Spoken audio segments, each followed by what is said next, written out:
Boa tarde a todas. Semana passada nós começamos a ver o que é algo essencial. O que significa Yehidá, que seria a nossa essência.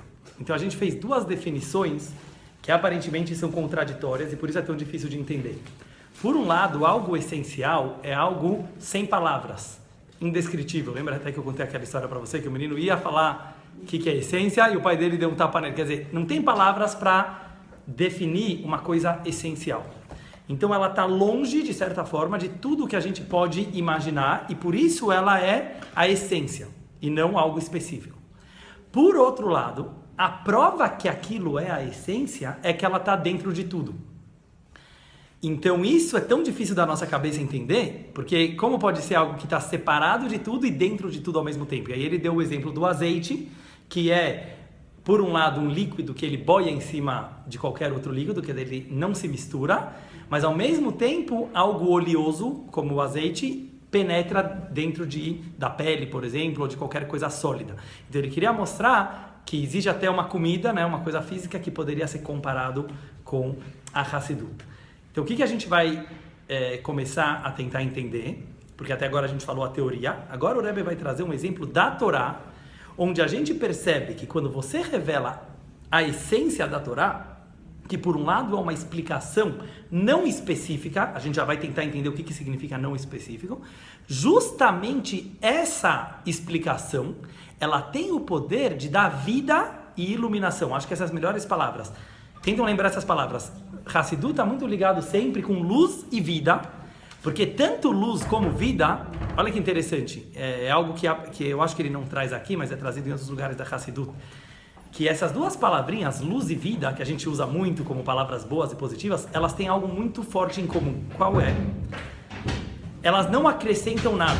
Elas simplesmente te abrem os olhos para algo que já estava antes. Então você pega a luz. Alguém sabe fisicamente como funciona a luz? O que tem a luz? A luz, ela não acrescentou nada de novo nesse ambiente, certo? Se ele estivesse totalmente escuro, teria tudo o que tem aqui, mas você não estaria vendo. Então qual é a grandeza da luz? Que ela te possibilita enxergar aquilo que já estava antes. A mesma coisa é vida. Você pega um corpo morto e um corpo vivo, certo? Vamos dizer, Deus no livro que tem um corpo morto lá. Você está olhando de longe. Você pode nem perceber a diferença. Então a vida, olha que interessante, ela é a maior coisa que a gente tem, mas ela não veio acrescentar uma coisa específica. Não é que você fala, o corpo vivo, a gente fala, ele tem uma alma. Mas justamente, alma não é uma coisa. Isso que a gente precisa começar a entender. Alma não é uma coisa, não é mensurável, certo? A gente fica imaginando um penadinho, certo? Aquele lençol branco, para a gente conseguir entender. Agora foi. Vamos. Então, aproveitando que pegou. Então ele começa, eu vou continuar lendo dentro. Então ele fala assim, então a unicidade de Deus, ela não significa... eu estava falando do infinito, né? Você pega, por exemplo, matematicamente.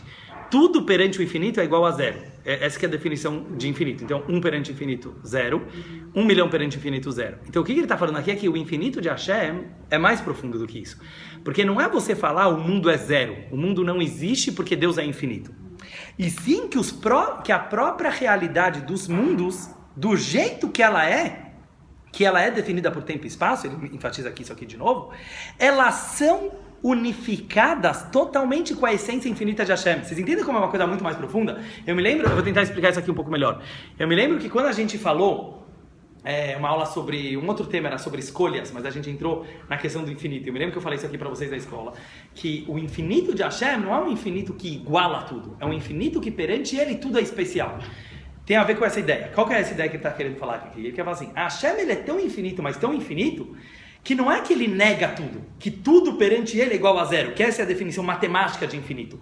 Quando a gente fala que Deus é infinito, é mais ainda. É um infinito que dentro dele até cabe o finito.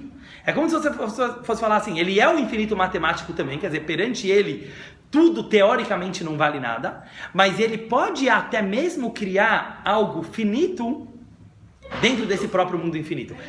Na verdade, ele pode tudo, mas o negócio é você conseguir entender um pouquinho dentro do que a nossa lógica permite. Eu estava estudando esse Shabbat, foi na verdade em Simchat Torah, um mamar do Rebbe, um discurso do Rebbe, que veio uma ideia que eu nunca tinha visto dessa forma antes, mas eu achei muito interessante, mas tem a ver com esse tema. Ele fala assim, estava falando de níveis muito elevados de Hashem, antes mesmo dele se condensar para criar o mundo. E essa luz infinita, ela deu origem para a luz finita. Mas daí ele fala, qual é a origem da luz finita? É a vontade de Deus que ela exista. Quer dizer, quando Deus teve a vontade de que haja um mundo finito, isso deu origem, porque... Agora, olha que interessante, como que o Rebbe explica lá? Aí você vai entender bem o que ele está falando aqui. Essa vontade do infinito, de que haja finito, está limitando ele? Não. Por que não? Por que não? É além dele. Não é além dele. Lembra que eu falei, não tem pó de pirim-pipim? Sai dele também. Então Deus não está... Lembra a pedra se ele pode carregar? Aquela história também tem a ver com isso. É uma parte, mas ele é Mas uma parte dele, mas Deus não tem partículas. Deus é uma coisa só. Mas uma parte do infinito também é infinito. Mas sabe qual que é a grande pergunta? Se tivesse partes de Deus, vocês têm razão. A partir do momento que Deus é um só, isso aqui é fé absoluta e pela lógica também, quando eu falo Deus resolveu se limitar, ele se limitou mesmo. Era igual aquela história da pedra. Se Deus lembra, pode fazer uma pedra que ele não pode carregar. Sem querer entrar no exemplo da pedra agora.